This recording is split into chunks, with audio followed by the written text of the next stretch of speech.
حضرت ابو سفیان پھر جب رومیوں سے لڑائی تھی نا، بہت سخت لڑائی تھی، اپنی زوجہ حضرت ہندہ کو بھی لے کے گئے میدان جنگ میں۔ کیوں لے کر گئے؟ خالد ابن ولید بھی لے کر گئے۔ کیوں بھائی؟ اتنی سخت لڑائی ہے کہ ہمارے قدم اکھڑنے کا پورا اندیشہ ہے کہ اگر ہم پیچھے بھاگنے لگے نا تو یہ ہم پہ طنز کر کے اشعار پڑھ کے ہمیں غیرت دلائیں گی، آر دلائیں گی۔ یہی ہوا، قدم اکھڑ گئے، پیچھے آنے لگے تو حضرت ہندہ نے اشعار کہنا شروع۔ وہ اشعار اب تک کتابوں میں موجود ہے، ان کا خلاصہ یہی ہے کہ ابو سفیان گھر میں تو مرد بنتے ہو، ہم مرد ہیں، عورتوں پہ اپنا روب جماتے ہو، آج تمہیں کیا ہو گیا؟ حملہ بہت سخت تھا، حضرت ابو سفیان بزدل نہیں تھے، حملہ بہت سخت تھا۔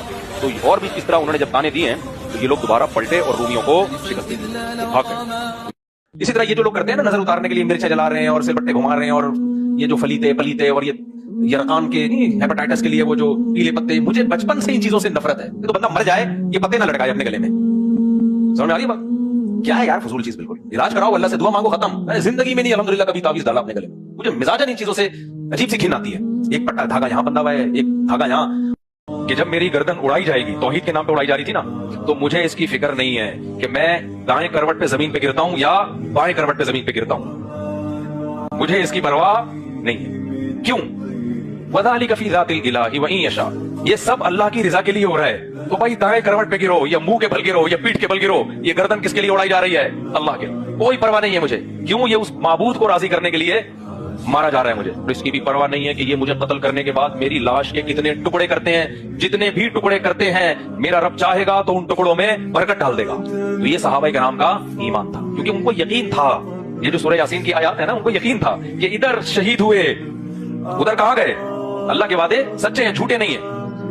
اس لیے میرے بھائی بار بار کہتا ہوں، دنیا میں تکبر ایک ایسی چیز ہے، بہت سارے گناہ کی سزا آخرت میں ملے گی، لیکن تکبر اللہ ادھار پہ نہیں لیتا۔ تکبر کی سزا دنیا میں ہی کیش مل جاتی ہے، تکبر نہ کیا کرو کبھی بھی۔ اچھا، ایک صحابی آیا، یا رسول اللہ میں تو مارا گیا۔ آپ نے کہا کیا ہوا؟ کہا میرا روزہ تھا، میں بیوی کے پاس چلا گیا۔ آپ نے کہا تو پھر تو غلام آزاد کر، کفارہ دے۔ کہا جی میں تو خود غریب آدمی ہوں، غلام کہاں سے آزاد کروں، خریدنا پڑے۔ آپ نے کہا 60 مسکینوں کو کھانا کھلا۔ کہا میں آپ مسکین ہیں، میں کنوں کھانا کھلاؤں؟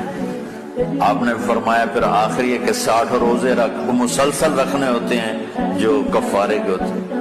وہ کہنے لگا ایک روزے چاہے کم کیتا ہے، 60 روزے جو میں کی کروں گا۔ آپ نے فرمایا اچھا ٹھیک ہے، بیٹھ جا۔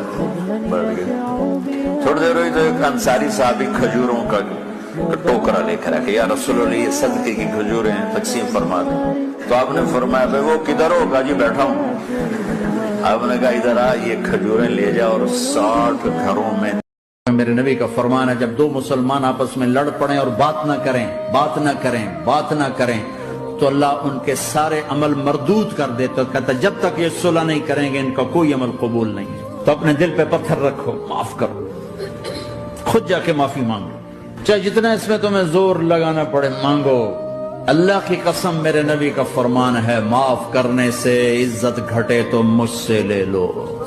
ماں بہن کی گالی نہ دینا، ماں بہن کی گالی سے عرش ہل جاتا ہے، عرش ہل جاتا ہے جب کوئی کسی کو ماں بہن کی گالی کرتے۔ کیوں ماؤں کو بیچ میں گھسیٹتے ہو، کسی کی بہنوں کو گھسیٹتے ہو، بیویوں کو گھسیٹتے ہو؟ اللہ کا عرش کانپ اٹھتا ہے۔ اپنے اخلاق اچھے کرو، اور اخلاق کے سب سے زیادہ حقدار آپ کے والدین ہیں، آپ کی بیوی ہے، بیوی کے لیے خامند ہے، اولاد ہے، بہن بھائی ہیں، ان میں محبت کا رشتہ قائم کرو، اظہار محبت کرو۔